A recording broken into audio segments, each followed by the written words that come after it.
1907, Elizabeth and Philip have been the heart and soul of this country. Most heads of state do not last as long as Elizabeth and Philip. They have a record-breaking relationship that has weathered triumph. The young couple happily share the supreme day of their lives with their countrymen.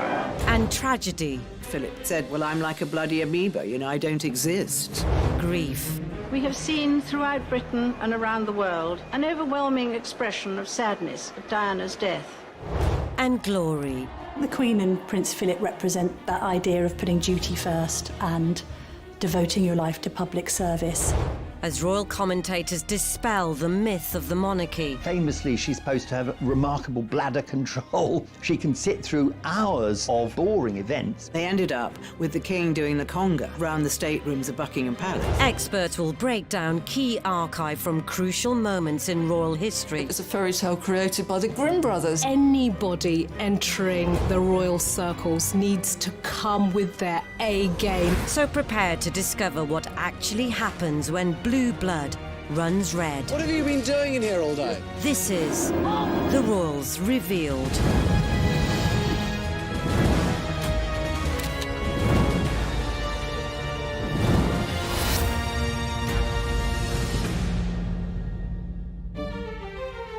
In this episode, it's revealed how the Queen and Prince Philip have stoically kept the monarchy going. I think the most remarkable thing about Elizabeth and Philip, they are a team, and as they've got older, the sense that they're a team has become more distinct. And they are also willing to hold on to tradition while also behaving in progressive ways that we can then relate to. So I think that might be the magic combination. Their consistent devotion to duty, monarchy and marriage for over 70 years. They're probably more in touch with the people than any other sovereign has been before. They look upon her as reassurance. Has made them the world's most recognised royals. If you talk about the royal family, people immediately think about our royal family. But more importantly, the parents of our nation.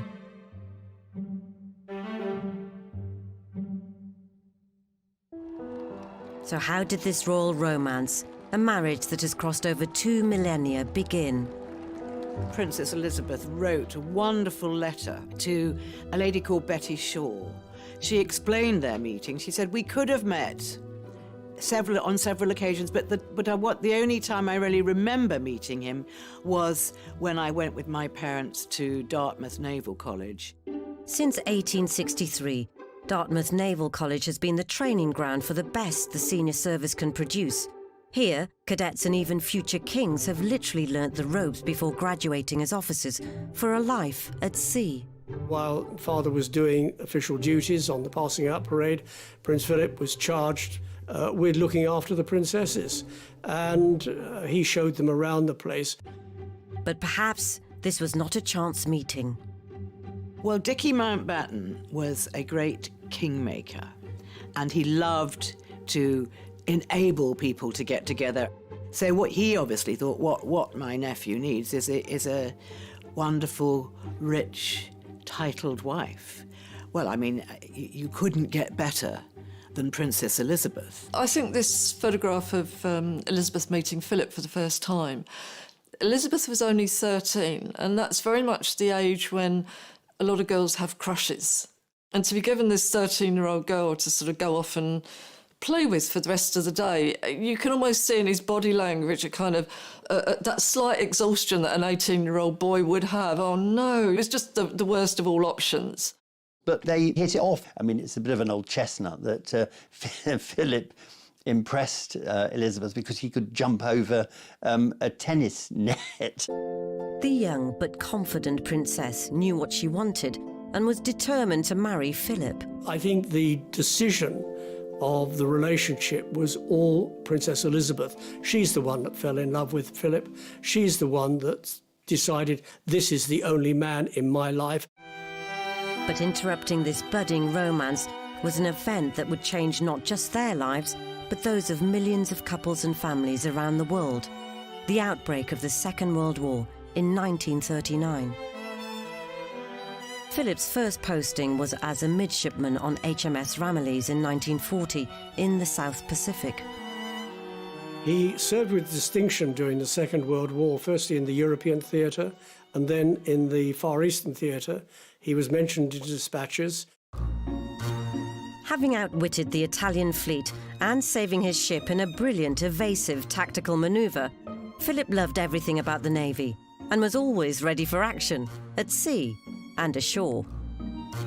Philip was always a huge charmer, especially in his young days. Women fell over him because he was so handsome, and he was the most beautiful dancer I have seen. And he and the Queen had dancing in common. They're both absolutely fantastic dancers. And to this day, they still love to dance. Philip was certainly a ladies' man. I mean, to some extent, he led a sort of double life, you know. He was one of the lads while he was in the Navy. And then, you know, on leave, he would have behaved in a much more circumspect way, a much more dignified way, a way, you know, that would have fitted his role as a prince. Away for months at a time, Philip maintained the relationship by writing letters. So when he did get a bit of brief shore leave back in Blighty, Philip would be invited to stay at Windsor Castle. In 1943, Prince Philip spent Christmas at Windsor Castle, and Philip's head was then turned by the young Princess Elizabeth. With the war over and Philip finally back in Britain in 1946, he was desperate to get their relationship back on track, but there were problems. George VI was very protective to his two daughters. I think he felt that Elizabeth needed to be older, partly because Philip he had a reputation for being a bit of a lad. If he were to marry Elizabeth, he had to do it properly. He had to do it in the traditional way. The sacrifice Philip had to make to marry Princess Elizabeth was to renounce his titles. He was no longer being able to call himself a Prince of Greece and a Prince of Denmark. It made it very obvious that Philip was prepared to do whatever was necessary to make himself acceptable to the royal family and to the British public in general. On Wednesday, the 9th of July, 1947, the official announcement was finally made, with the marriage at Westminster Abbey 4 months later, on the 20th of November. This was to be the beginning of a very eventful partnership spanning over 70 years.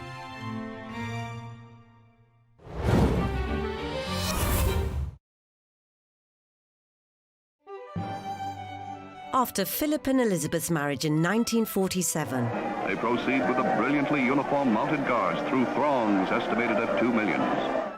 this was undoubtedly the couple's honeymoon period. In the early years of Philip and Elizabeth's marriage, before she became queen, the relationship was much closer to the traditional marriage that anyone might have had at the time. The man was the boss. He would have felt the top cat in the relationship. But married life brought inevitable change. Philip was a distinguished and serving naval officer who had just become a member of the British royal family. There was a sense that Prince Philip was delighted to be married, but felt somewhat cast adrift in his own career. Was he going to be a full-time working royal in support of a then young Princess Elizabeth? Was he going to continue with the Navy, and if so, what was he going to do? In an attempt to maintain his independence, Philip also kept up something of a bachelor lifestyle. So I think there was a sense when he first married into the royal family that he felt a little bit trapped and didn't really want a huge entourage around him scrutinising his every move. One way of escaping the royal routine and palace pressures was the Thursday Club. Philip had his male friends. Amongst them was the photographer Barron. And Barron introduced Philip to something called the Thursday Club. When people got to hear about the Thursday Club, they imagined it was some sort of place where the men got very drunk and then went off with all kinds of women, which actually wasn't the case. There was a lot of sort of male laughter and drinking, but there wasn't womanizing. It was all hijinks, but essentially harmless. Elizabeth even referred to the Thursday Club as Philip's funny friends, but seems to have accepted he was a man of his time and background, just as she was of hers. Philip himself said she's incredibly tolerant and understanding. When they were first married, he was allowed to go and do his thing because otherwise it would have been very difficult for him, always playing second fiddle to Elizabeth and being this person in the background without not really having a role. Despite the clubland capers, Philip and Elizabeth were quick to produce an heir. Prince Charles was born in 1948. He was the first baby born to a British heir presumptive in 1,000 years. But Philip was still a serving naval officer, keen to advance his career, and in late 1949 was posted overseas to Malta as first lieutenant aboard HMS Chequers. Probably the happiest time was when Philip was posted to Malta, and Elizabeth spent months there. She did. Well, these weren't flying visits. She really enjoyed it. It was an exotic location. Because you forget being queen in waiting, being a member of the royal family, there are a lot of constraints. And when you live abroad, some of those constraints either disappear or they change. Philip took work seriously, making his new ship, HMS Magpie, one of the finest in the fleet. But the best times were when the couple were together, or at least nearby. When Prince Philip was at sea, the Queen used to stay on HMS Surprise, and the couple, newly married and still full of a sense of excitement, used to signal to each other from ship to ship. There was a famous signal, I think, from Surprise to Magpie, saying that the princess was full of beans, and the prince replied, "Couldn't she have something different for breakfast?" But whilst the young, loving couple were having fun in the sun, there was trouble on the horizon. The ever-deteriorating health of Elizabeth's father, King George VI. George VI, like his father, was a heavy smoker. He was very ill from the late 1940s, had to have one lung removed or part of it removed. I think it was generally accepted his health was so poor that he would not survive that much longer. And he was aware at the same time of just how young Elizabeth was and what an enormous burden she would suddenly have to cope with. On the 31st of January 1951, heir apparent, Elizabeth and her husband Philip took over her father's royal responsibilities by flying out to Nairobi, Kenya for the opening leg of a Commonwealth tour. So they arrived in Nairobi, they spent a couple of days there, and then they drove out to their fishing lodge, Sangwa Lodge. And from there they went to a viewing platform called Treetops. Elizabeth had been talking to the game warden about how her father had actually told her that he was able to lift a gun and that he'd been out shooting. And she was full of happiness, thinking, this is wonderful, Papa's been out shooting, he's getting better. And then this terrible news came in. At 2:45 p.m. local time, already 11:45 in London, and already over 4 hours after the King's death, Philip was informed of this life-changing and tragic news. It was devastating. When Lord Charteris told Prince Philip that the King had died, I think there was a moment where he lay back on a hammock and put a newspaper over his face, I think, just to give himself 5 minutes to think not only how to break this news to his wife, but also probably to contemplate what the future lay for them both at that very moment. But he immediately knew what he had to do. So he went and woke Elizabeth, and he walked her down to the river at the bottom of the garden.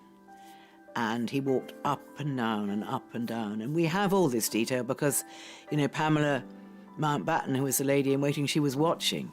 That they were watching, and they knew that Philip was telling her. And then they came back into the lodge, and Pamela Mountbatten was about to put her arms round the now Queen, but she suddenly realised she was Queen, so she dropped into a curtsy. Meanwhile in London, Operation Hyde Park Corner, the official plans for the King's death, were in full swing. The nation was in mourning and seemed to have lost all direction. There was going to be a lot of pressure on the young Queen preparing to fly back from Africa. So unexpected was King George VI's death that the Queen was completely unprepared as far as her wardrobe was concerned. So when her plane landed at Nairobi airport, she did have to transfer to another plane wearing the summer floral dress that she'd been wearing all day on safari. She felt that it would be inappropriate to be seen wearing effectively quite a whimsical outfit. And Mike Parker went out and asked the photographers that they would respectfully refrain from taking any photographs. And I think it's very moving that they put down their cameras and they just stood with their heads bowed. The pilot of the plane who flew Elizabeth and Philip back from Kenya found it extraordinary that she insisted on standing in the cockpit. She was leaning over from behind, watching the controls, watching the runway coming toward them, doing this dangerous thing to steel herself for the shock, the fact that she was now queen, that the whole of the country would be in mourning for her father. And so if she could do this, perhaps what was coming next wouldn't be quite so difficult.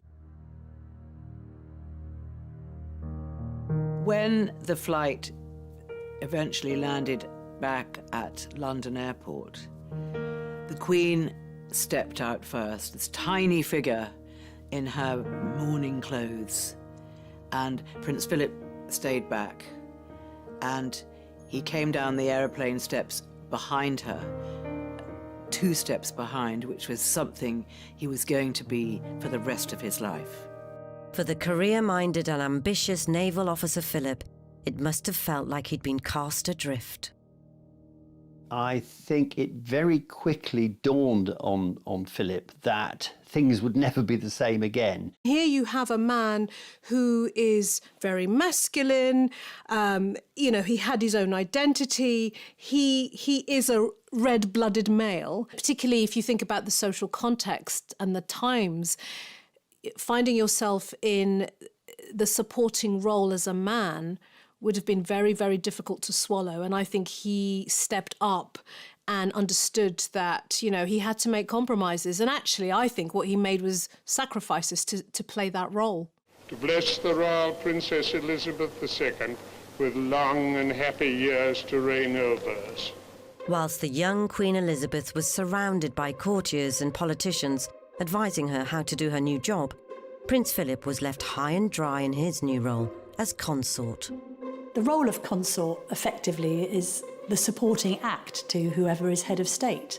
And that person is effectively a +1 who is operating in support of their partner. And that effectively means putting a lot of your own ambitions on hold or cancelling them altogether. In Prince Philip's case, of course, effectively having to end his own naval career in support of the Queen. Philip needed advice about how to behave as a consort, and the only available mentor was Prince Bernhard, 15 years in the job as consort to Queen Juliana of the Netherlands, and helpfully, a distant cousin of the Queen. And he gave Philip some very wise advice, basically saying, look, whatever you do, it's going to be wrong. And whatever you do, you're going to be criticised. And whatever you do, it isn't going to be the right thing. And people will be very envious of you and they'll be wanting to, to find out anything that you might do wrong.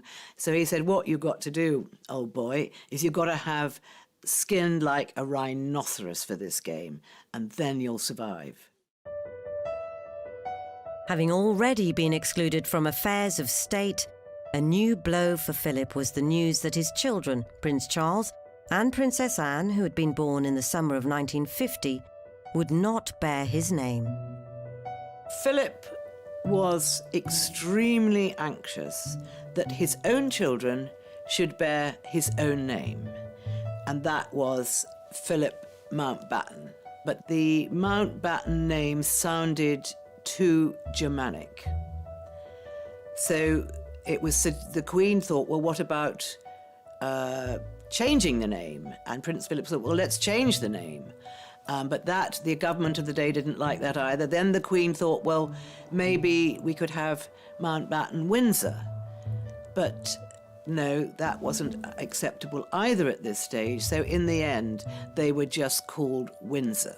And this upset Philip hugely, because he famously said, well, I'm like a bloody amoeba, I don't exist. The next inevitable milestone for the young couple would be Elizabeth's coronation, an event that would seal their fate for the rest of their lives. Philip felt completely left out now. He felt that there was no place for him in this massive thing that was happening around and for his wife. And he was made the chair of the Coronation Commission. And in fact, actually, he did one thing in that role for which historians have always been immensely grateful. He was the person who came up with the idea, and there was a lot of opposition to this, that the coronation should be filmed, it should be televised. He was very, very keen on getting the monarchy into the 20th century, albeit in 1953 it was the middle of the 20th century, and he was very much for it, and he persuaded the Queen to go along with it, and she agreed. Which is why we now have footage of one of the most important coronations of the last century, given that it's led to this record-breaking reign by Elizabeth. After years of war and austerity, the nation's hopes were pinned on the young Queen Elizabeth and her dashing consort, Prince Philip. This, the greatest of all royal couples, began the tough task of carving out solid roles for themselves and making their mark on history.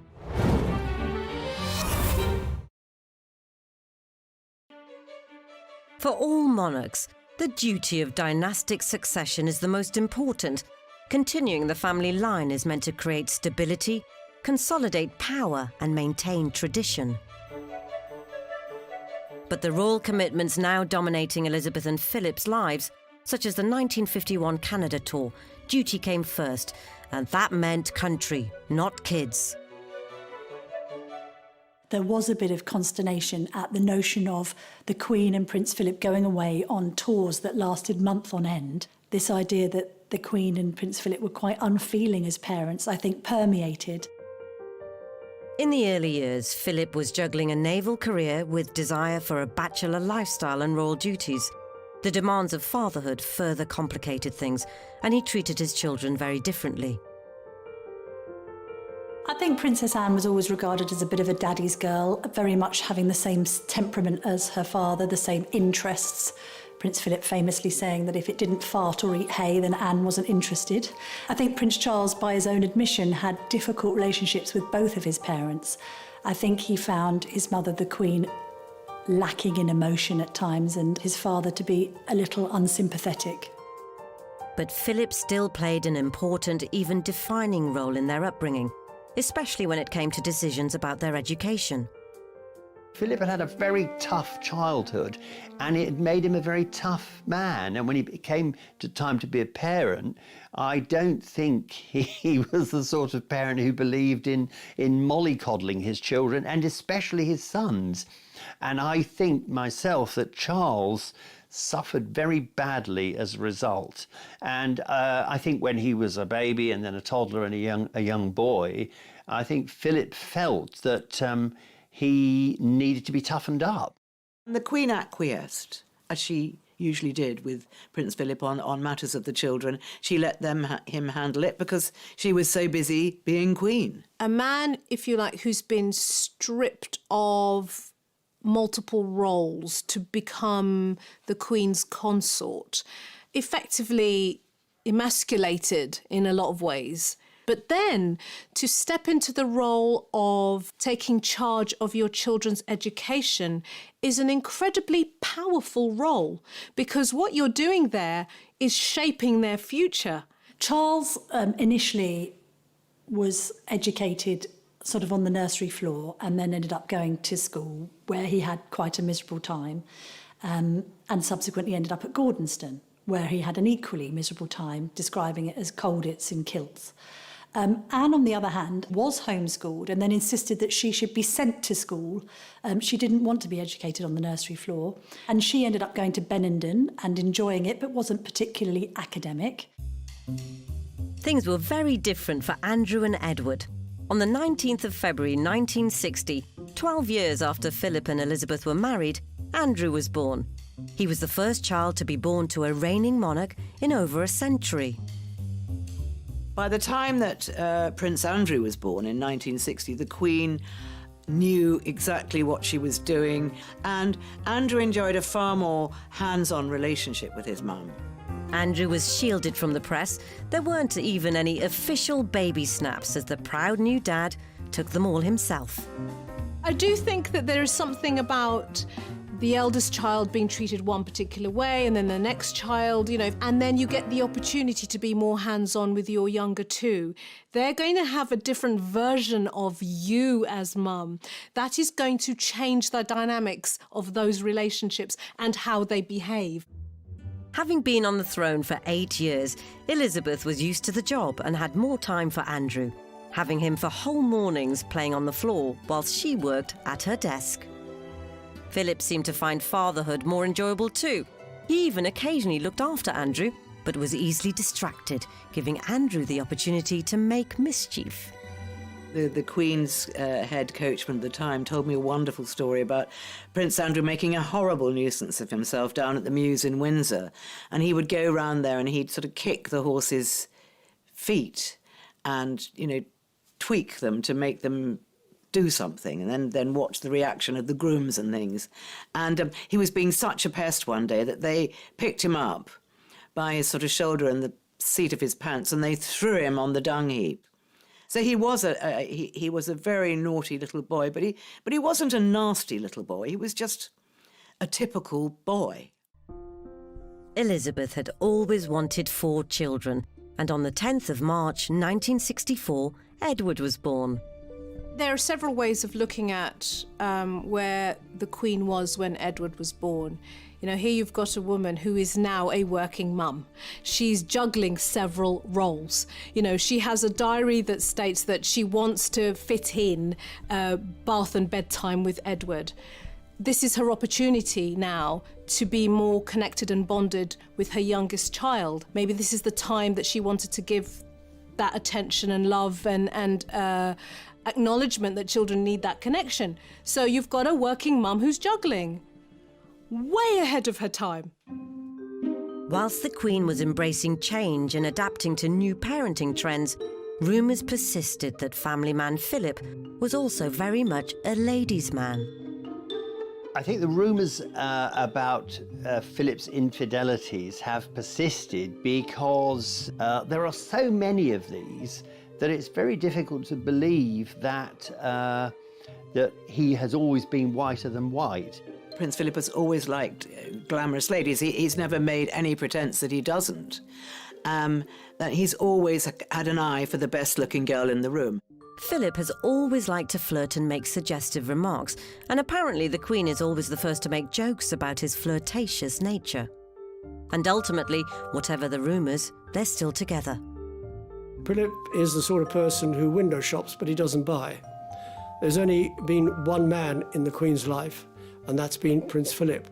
They adore each other as much today, 72 years on, as they did when they first met.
25 years after their marriage, in November 1972, Elizabeth and Philip celebrated their silver wedding anniversary at the Guildhall in London.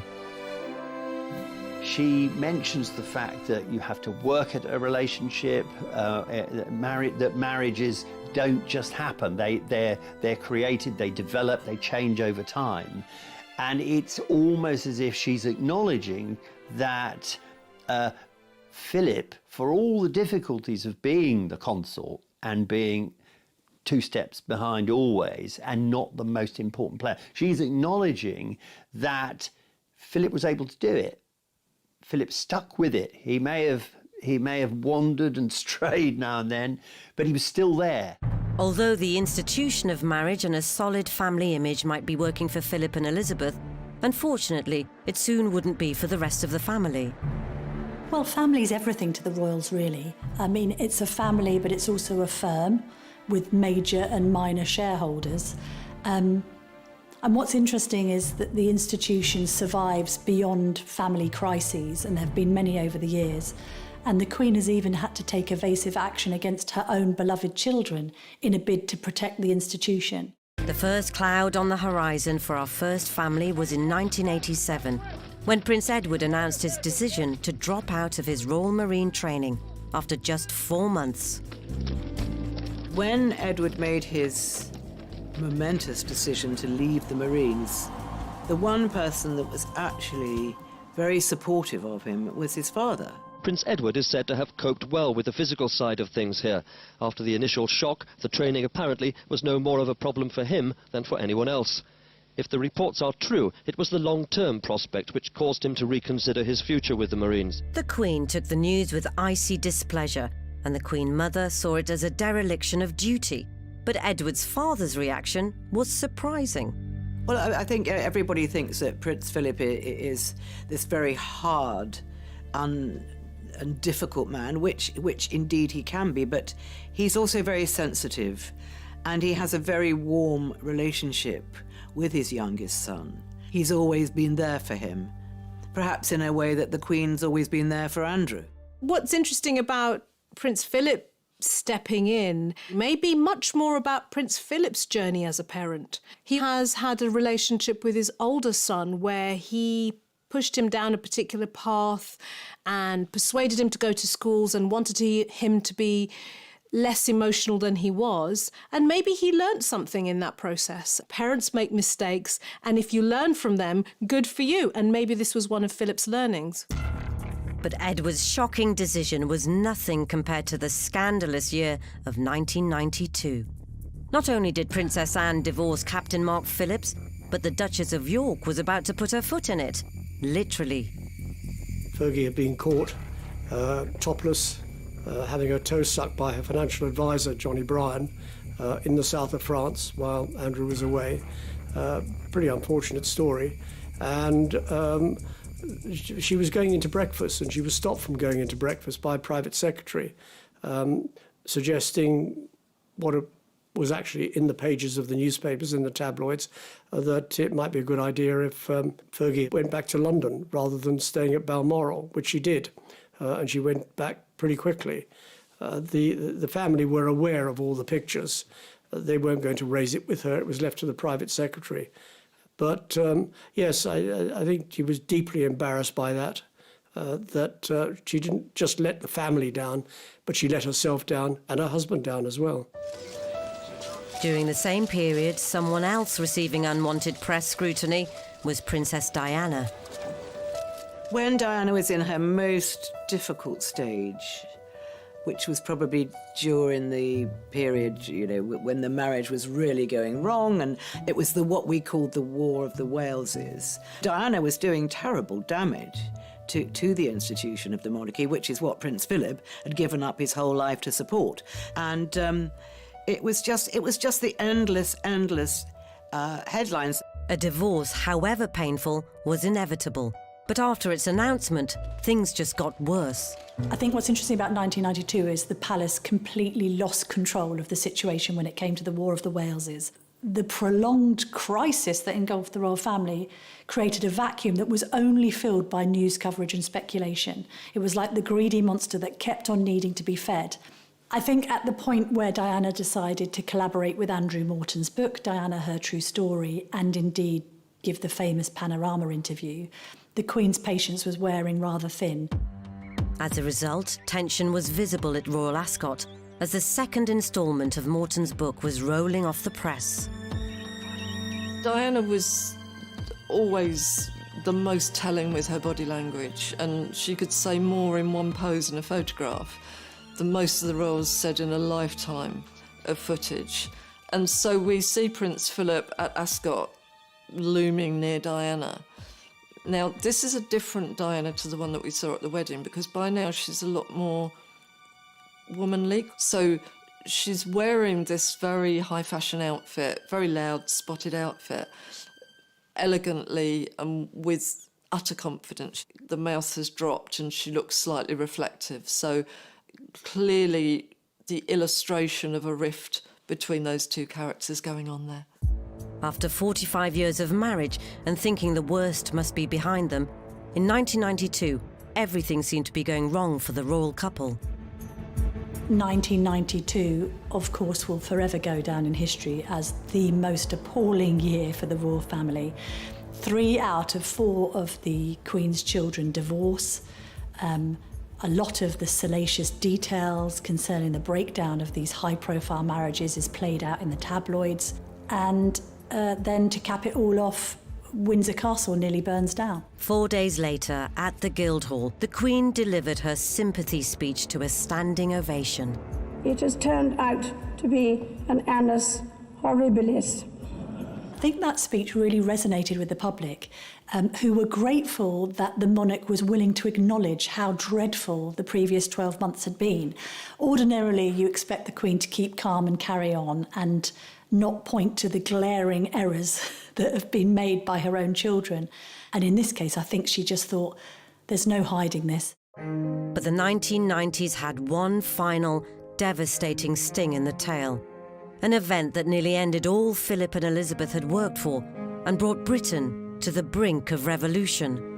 Just to confirm the news that Diana, Princess of Wales, has died in a car accident in Paris, which also killed her companion, Dodi Fayed.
Undoubtedly, the biggest challenge to the marriage of Philip and Elizabeth, and more importantly to the monarchy, happened in the early hours of the 31st of August 1997. Just to confirm the news that Diana, Princess of Wales, has died in a car accident in Paris, which also killed her companion, Dodi Fayed. If in life troublesome and difficult for the monarchy, in death she became a force beyond control, and for the royal couple it brought all their sacrifices and tireless work to the brink of ruin.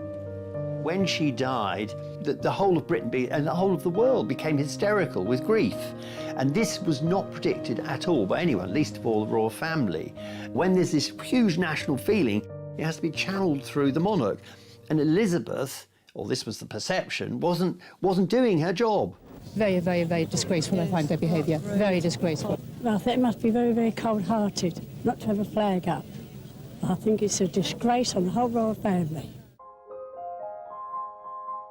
It wasn't helping that Tony Blair, the Prime Minister at the time, was much more engaged with public sentiment. The people everywhere, not just here in Britain, everywhere, they kept faith with Princess Diana. They liked her, they loved her. They regarded her as one of the people. She was the people's princess. His people princess speech was very, very clever. And he spoke before the Queen spoke, but she was following a royal tradition that when somebody dies, you close ranks, and it's family, and the only two people that really matter are the children left behind. Whatever the truth, it captured the press's imagination, and the Queen, and especially Philip, didn't like it. Secluded in Balmoral, Scotland, Elizabeth was stoically keeping to royal protocol, whilst Philip looked after their bereaved grandchildren. This meant the monarchy were unaware of the magnitude of events 500 miles south in London. I know that one of the Queen Mother's friends rang her and said, you know, you really should get down here, you lot, because, you know, it's going absolutely crazy here. They forgot that they're not an ordinary family, and that was a mistake.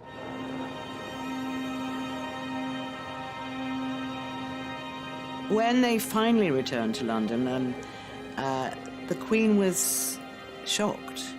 And she was actually quite nervous because there was a very bad feeling, almost of revolution, which I've never felt before or since, and I don't suppose the Queen has either. She stayed stoic. She was almost unflinching in that situation, and that shows a remarkable capability in terms of self-control. But all Elizabeth's stoicism was put to the test the following day in a rare address to the nation. First, I want to pay tribute to Diana myself. What you can see that is unique in my experience in the Queen's body language, she does 10 lip licks. I share in your determination to cherish her memory. This can be read again in different ways. Often when people get a burst of adrenaline, when they get nervous, when they get anxious, when they get fearful, the mouth dries, and that would definitely have caused a necessity of licking the lips. I'm maybe seeing it as fear, maybe a little bit of anxiety, and I'm going to make a blend. I think it might also be tinged with a little bit of annoyance that she's having to do it anyway. Although the Queen's public address was criticised as being too little too late, her and Philip's presence back in London and at the funeral proved enough for public sympathy. We all know what it's like to suffer a loss and a pain, and to see the monarch doing the same back, you feel much, much closer to her. So at that point, to see her in that state, I think a lot of people probably wanted to put their arms around her. Philip also had a hand in maintaining the threatened monarchy. He was absolutely devastated for his grandsons, extremely close to both boys. It was he who was instrumental in persuading them, rightly or wrongly, to walk behind Diana's coffin, simply by saying that he would be there to support them. Diana's death was possibly the first time in the Queen's reign when the country did not come first.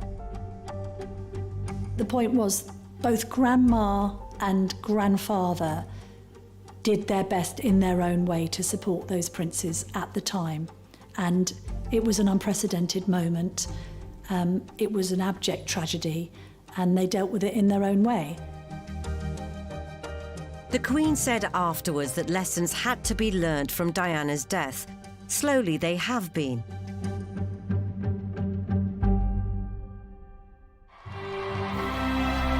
And it's worked, with affections reaching new heights in 2012 for the Queen's Diamond Jubilee. That's absolutely brilliant. So we're thoroughly enjoying it. As you can see, the kids have really made a day of it. As the Queen and Duke have become older, more of the royal duties have been passed to the younger generation. William did resist for some time becoming a full-time working royal. He wanted to spend his time in the military. He also wanted to be that air ambulance pilot and achieve a career of sorts on his own terms. But inevitably, when your granny is approaching her 90s and you're married and you're starting a family, there's an emphasis on you having to step up to the plate. I think now the Cambridges are very much admired for the fact that they have sacrificed everything in order to serve Queen and country. The Queen's very conscious of the fact that her father wasn't around long enough to tutor her. You've got to remember that she was 25 when he died, so she was still fairly young. And William is doing a very good job what he's doing at the moment, and he is learning the ropes. After working tirelessly from the sidelines, another royal is now stepping into the limelight. I think Anne has carved out a very definite role for herself, and I think, like her mother, she has put duty very much in the spotlight. You know, she rolls her sleeves up and she gets stuff done. Safe in the knowledge the future of the monarchy is in good hands, Philip stepped down from royal duties in August 2017 at the tender age of 96. And that's a pretty good age to keep going, but there comes a time when, yeah, even Prince Philip had to hang up his spurs.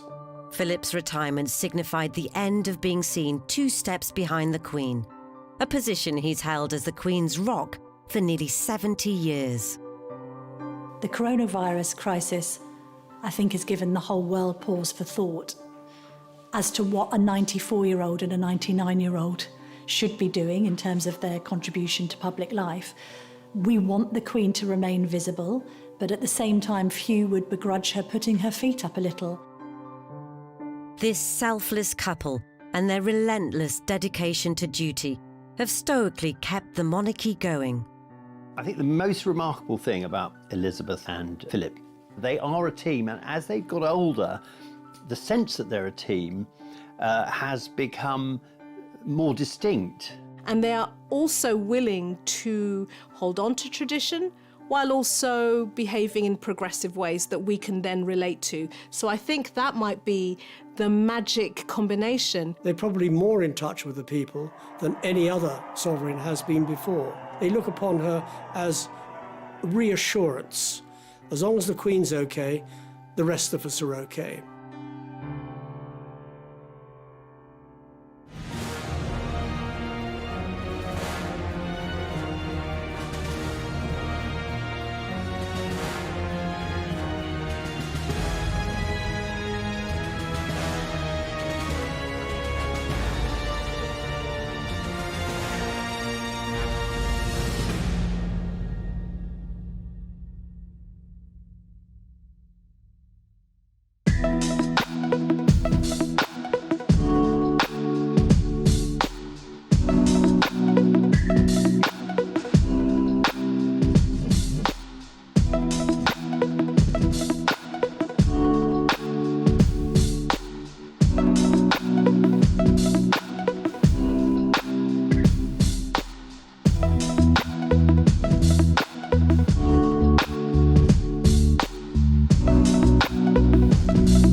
Kind of that slight exhaustion that an 18-year-old boy would have. Oh no, it was just the worst of all options. But they hit it off. I mean, it's a bit of an old chestnut that Philip impressed Elizabeth because he could jump over a tennis net.